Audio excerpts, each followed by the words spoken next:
Here is a list of scary stories that are true. If I begin a story with I'm not talking about myself. I'm just reading what the person who experienced their horrors wrote.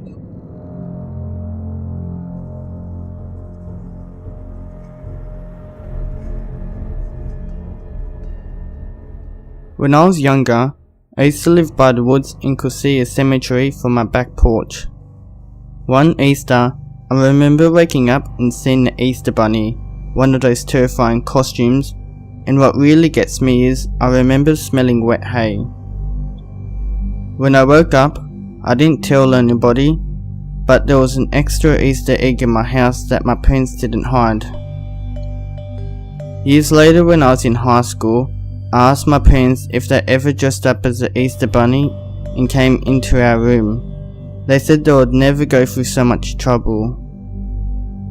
Then my youngest sister, who I shared a bunk bed with when this happened, said she remembered when the Easter Bunny came into our rooms and made a remark about the hay smell. I was terrified that we both remembered seeing a person dressed as the Easter Bunny in our room. To make it even stranger, I told the friends I sat with at lunch what happened. One of the girls was my neighbour across the street. She told me one Easter a long time, she looked out her window during the night and saw the Easter Bunny standing in her driveway. I had chills. To this day, I am terrified of people in rabbit costumes.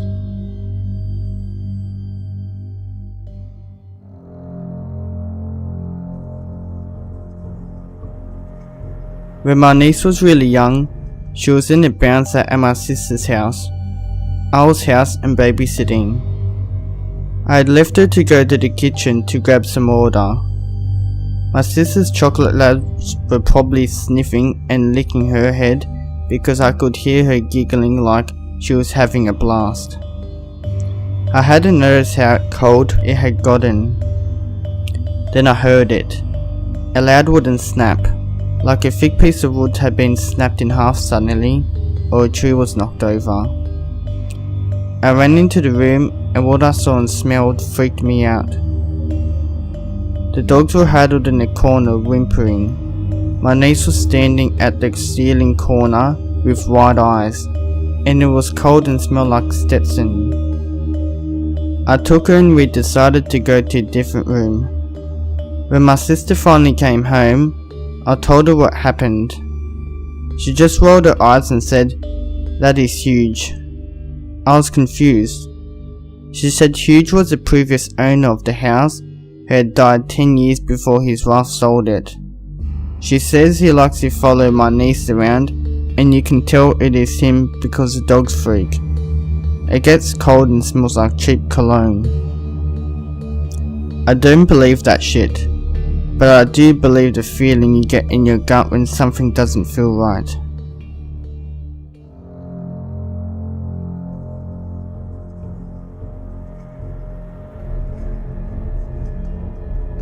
When I was little, it was just my mum and I in this tiny house in a small town. I have a freakishly good memory, so I can clearly remember the layouts of my tiny room, which was the laundry room from the previous owners. It was long and narrow, with just enough room for my crib against one wall and a window high up on the other. Now I've always hated windows at night. I wouldn't look out them. I keep the curtain shut or run past them. My fear has always been that I'll look out and see a face staring back. After a bad breakup in my early 20s, I moved back home with my mum, and after she observed this behaviour, I told her my weird paranoia. She kind of laughed and proceeded to tell me when I was about 2, I would scream and scream that there was a man at my window. I had nightmares, so she didn't really think much of it until one night she came in to shut me up, and there he was. A fucking man staring in the window. I looked at her like she was nuts. How could I not have known this? Then she continued to tell me that that man was the father of one of my really good friends growing up. who was known for peeping into single women's windows. She also didn't tell me I had a banging heart murmur, and when the doctors discovered it once again in my early 20s, that scared the shit out of me too.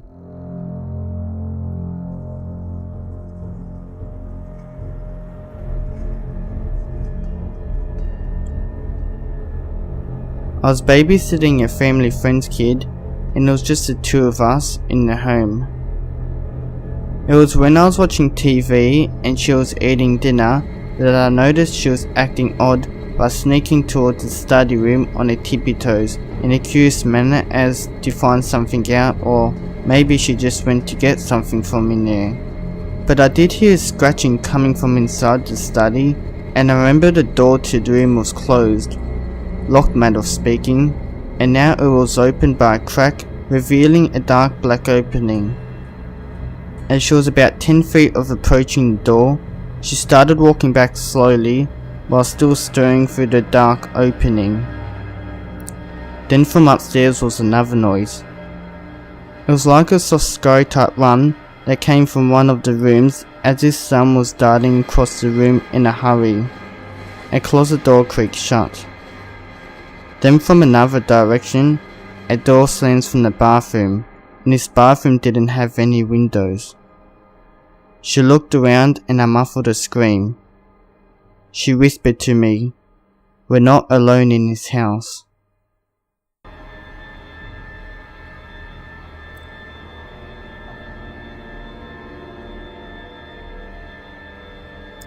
In college, I'd go home every other weekend to work at the job I had since high school. I would drive directly from campus after my last class on Friday to my job, about an hour, and after my shift was done, I'd go back to my parents' house, which was in the middle of nowhere. My parents weren't home yet when I got back from work. They often spent their Fridays and Saturday evenings drinking like the older ones in college. So the house was dark, and since it was mid-fall, so was the yard, save for the yard light. I pulled into my normal parking spot, got out of the car, and then turned to open the back door of my car and get my backpack out of the back seat. That's when I noticed the bathroom light was on. Was the light on when I pulled up? It must have been, right? As I was contemplating the light and reaching for my backpack, there was suddenly a very angry looking old woman standing in the window staring at me. We're not talking realistic bitch face here either. She was pissed off at me, and I knew it. We stood there staring at each other for a good 10 seconds when my parents pulled up into the driveway and distracted me from the stare down with the woman in the bathroom. By the time I turned back, the light was still on, but the woman was gone.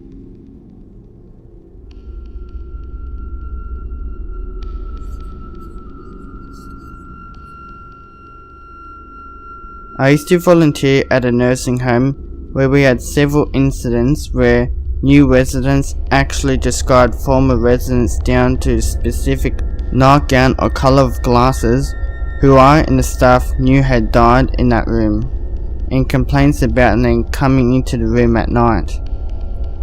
Then once I was walking through the hallway and it was normally uncomfortably warm inside, but I felt a chill and goosebumps.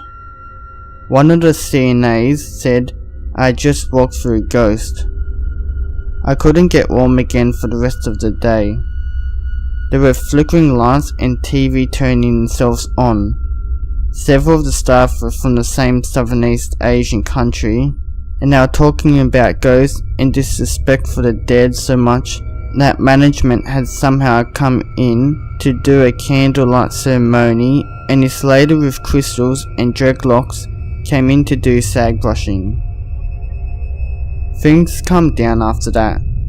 Lights stayed on better and the residents seemed calmer.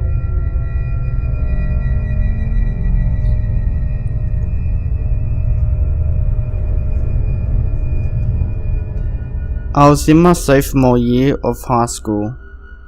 I would usually get ready and then wait for my mother to drive me to school.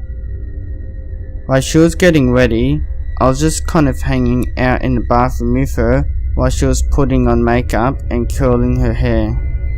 She looked a little frazzled as I asked if everything was okay.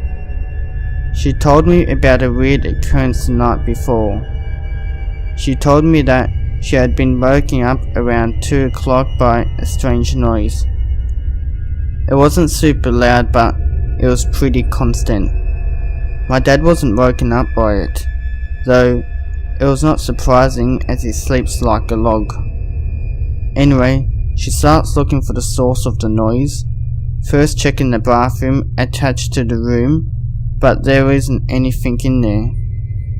Next, she walks down into the hall and hears the noise from the bathroom nearby.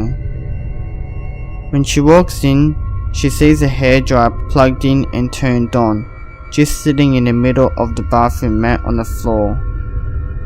She thinks it's strange, but there were 4 kids living in the house, and she thought maybe someone had sleepwalked and turned it on. Whatever. She unplugged it and put it away. She goes back to bed and eventually falls asleep. About half an hour later, she wakes up again and hears the same noise. She kinda pissed off and goes to check it out again, except now the noise is from downstairs. She tracks it down into the guest bathroom and main entry hall. My parents' house has like 4 bathrooms. She opens the door and again there's a hairdryer turned on, lying in the middle of the floor. She's freaked out by this point, but she unplugs it and puts it away. She didn't get a great night's sleep after that. So she's telling me this story, and as soon as she comes up to the conclusion, we both just freeze and turn our heads into the walk-in closet of the bathroom. As soon as we look in there, the entire light on the ceiling shatters. Not the light bulb, but the glass covered. It shattered, sending shards of glass everywhere. We both freak out and get the heck out. We didn't know what to make of it, but we haven't really had any experience before or since, and none of my family have experienced anything either.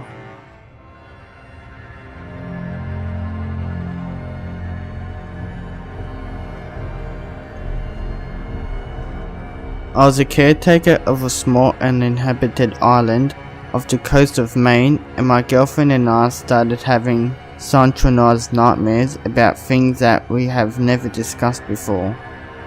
They involve very specific themes, and after a month of this happening, we were gifted with a history book of the island that had a small chapter in the back that mentioned the exact hauntings.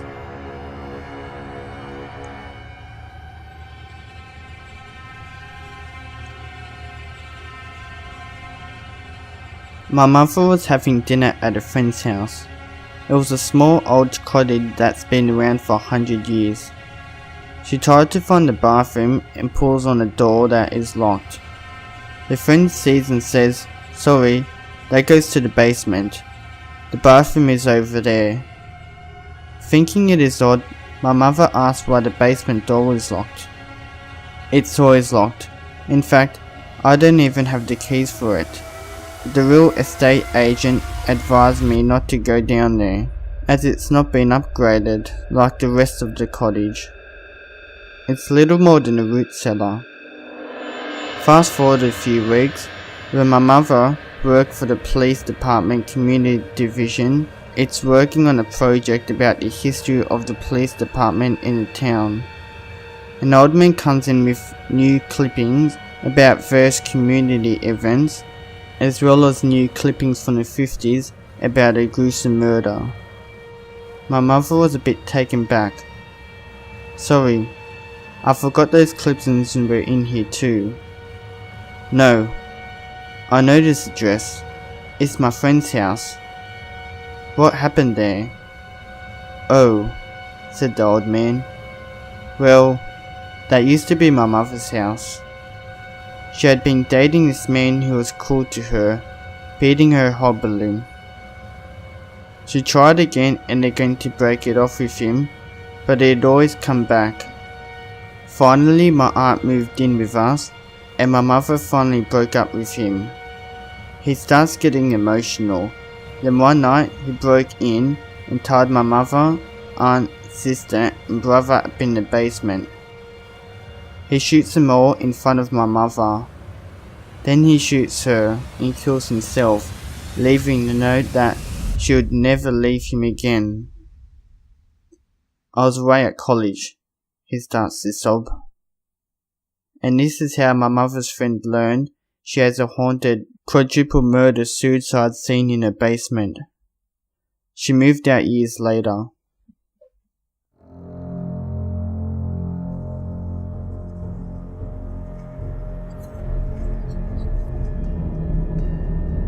A good friend of mine, while doing his rounds as a young intern, he is now a neurosurgeon. He had just looked in a dying patient. After making the patient comfortable, he exited the room, sat on a nearby chair to write his report. After a few minutes, he looked up and saw the patient walking down the hallway. He called to the woman, but there was no response. As he stood up to walk after her, she disappeared. He quickly walked towards the patient's room and saw a light under the door.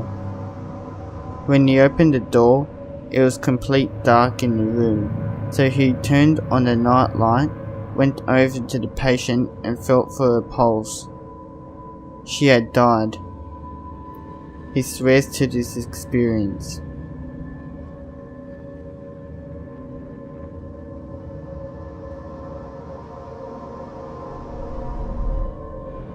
While in university, I loved finding snakes.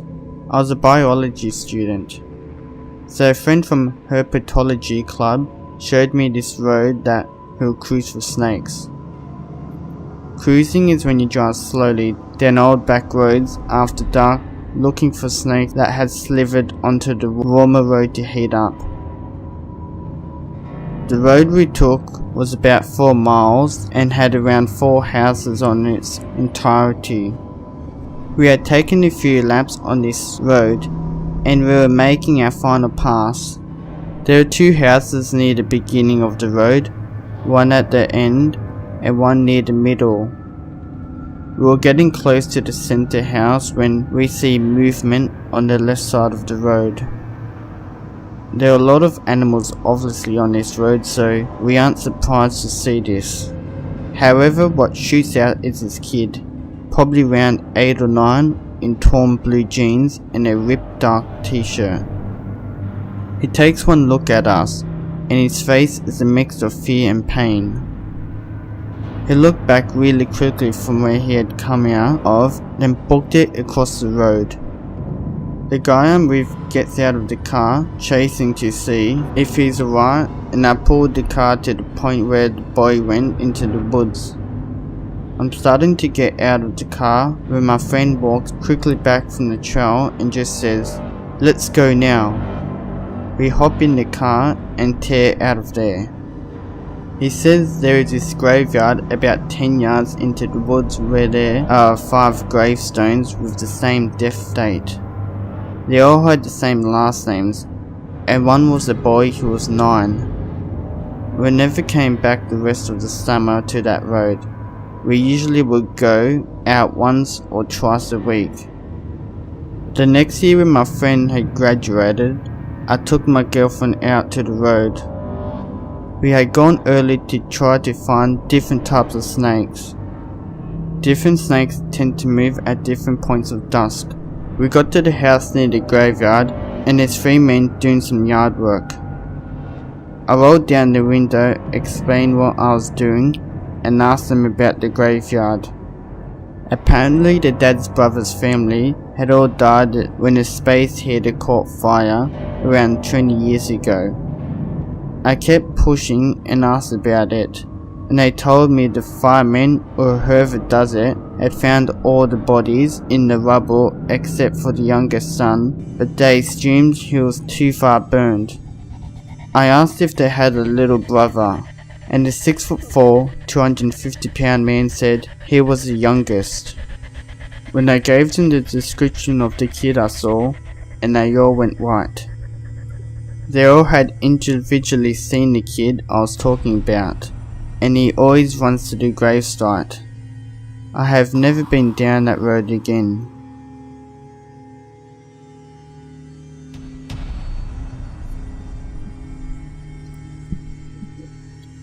A few weeks after my mum gave birth to me, she went to me in the middle of the night because I was crying. When she went in the room, she saw a dark figure of a man who she thought was my dad holding me and decided to go back to sleep. In the morning, she thanked my dad for taking care of me. As it turns out, my dad was not even awake then, and nobody else was in the apartment. Gets worse later on in life. Not only me, but my sister's cousin's friend have all seen it somewhere in our home and in separate accounts, and we don't normally tell people about it unless they've seen it, and it follows us wherever we move to, and at this point, me and my family have all learned to ignore it, though we all know it's there.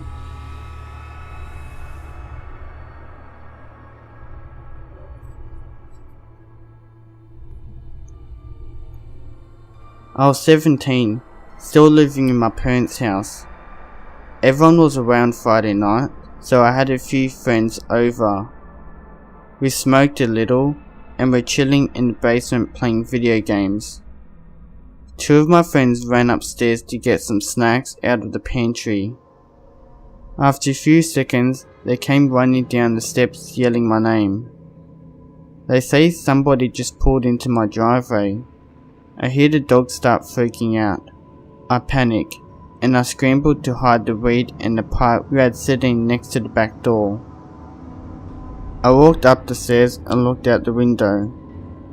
There was no car in the driveway, but my dog was still freaking out. I went outside to see if anyone was out there. It was late, almost midnight and cold. I was barefooted and poorly dressed. I walked around my house, shivering and nervous, and found nothing. I went back inside, took my dog down the basement with me, and tried to relax. Maybe 20 minutes later, we hear a huge crashing sound. It sounded like something had exploded right in front of the house. We ran outside for the back door and saw a car wrapped around a tree right by the road in my neighbour's front yard. My dog starts freaking out again. It was my brother's car. My brother had gone with my parents to my aunt's and left his car in the garage. I ran to look inside and there was nobody in it. I immediately called my brother, freaking out. When he answered the phone, I was both relieved and confused. He instructed me to call the police. He came home. The police came and looked around. They took statements from everybody. We hid the fact that we were high pretty well. As the tow truck was pulling my brother's car out of the front yard, the police received a call about a break-in down the street. They left an officer with us and the rest left to respond to the call. It turns out that a group of people were going through my neighbourhood, breaking into houses and stealing cars out of garages. I was in the house when the burglars stole my brother's car. I may have even walked right past him at one point. When they called the group, one of the guys was injured as if he'd been in a car wreck. He was the one who had broken into my house. I knew him. He had graduated from my high school when I was a freshman. He had house sat for us. He knew where we kept the spare keys. He knew that if one of us was home, that the door would be unlocked, and he waited until it was just me, alone in the house. It wasn't paranormal, but it still creeps me out to this day, that the guy had waited for myself, or any of my other family members, to be alone in the house and had broken in. It scares me that I was so completely unaware of my surroundings back then that I've let that guy get the drop on me if he had hostile intentions. It makes me sick that somebody we had trusted to stay in our house while we were gone will come back a couple of years later and do something like that.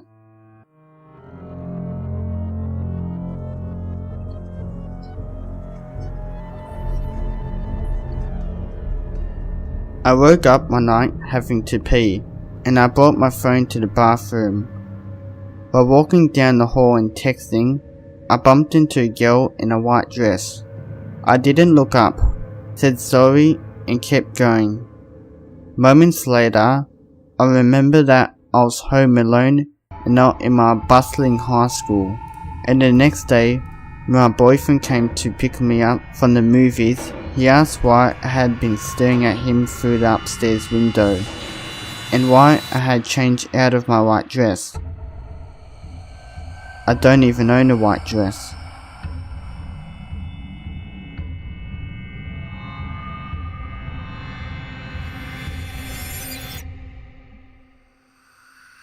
My wife and I have a child. In the room is a camera monitor so I can keep an eye on our little girl, but I usually forgot to turn it on. I remembered to turn on our daughter's monitor one night and found this man-like shaped figure looking back at us. We usually point it towards her, but she likes to play with the camera, so we moved it.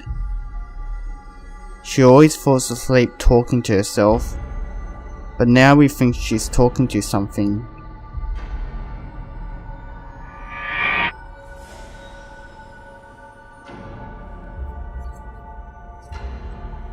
I woke up to find my 3-year-old son lying in bed next to me. I asked how he got in my bed, and he said he came to protect me from the light eyes that were standing over me while I was sleeping.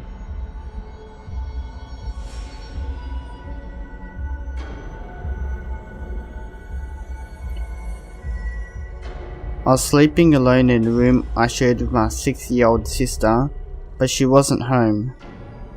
She had a toy McDonald's cash register with a drive-through radio that played and recorded if you press the button.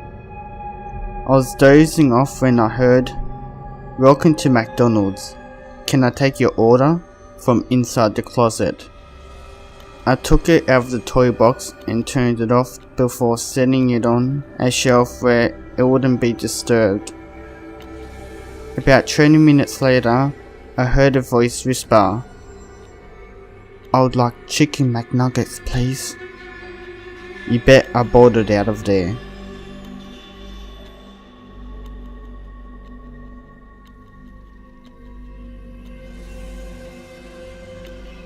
I heard one.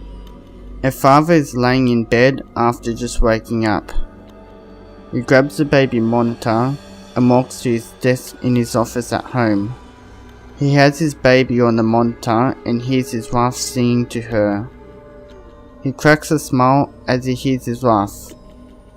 "Go to sleep, go to sleep," when suddenly the front door opens up and his wife comes in with groceries.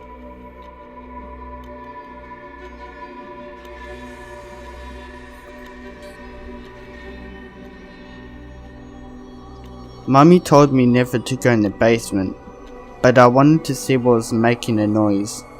It kinda sounds like a puppy, and I wanted to see the puppy. So I opened the basement door and tiptoed down a bit. I didn't see a puppy, and then Mummy yanked me out of the basement and yelled at me. Mummy had never yelled at me before, and it made me sad and cry. Then Mummy told me never to go into the basement again, and she gave me a cookie. That made me feel better. So I didn't ask her why the boy in the basement was making noises like a puppy, or why he had no hands or feet.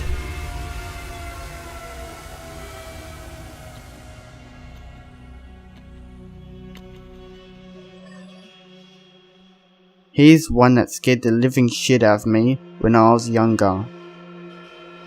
A young boy is sleeping in his bed on a usual night. He hears footsteps outside his door and peeks out of his eyes to see what is happening. His door swings open quietly to reveal a murderer carrying the corpses of his parents. After suddenly propping them up on a chair, he writes something on the wall in blood of the dead bodies. He then hides under the child's bed. The child is scared beyond belief. He can't read the writing on the wall, and he knows the man is under his bed. Like any child, he pretends that he slept through the whole thing and hasn't awoken yet. He lays still as the bodies, quietly hearing the breaths from under his bed. An hour passes and his eyes are adjusted more and more to the darkness. He tries to make out the words, but it's a struggle. He gasps when he finally makes out the sentence. "I know you're awake." He feels something shift underneath his bed.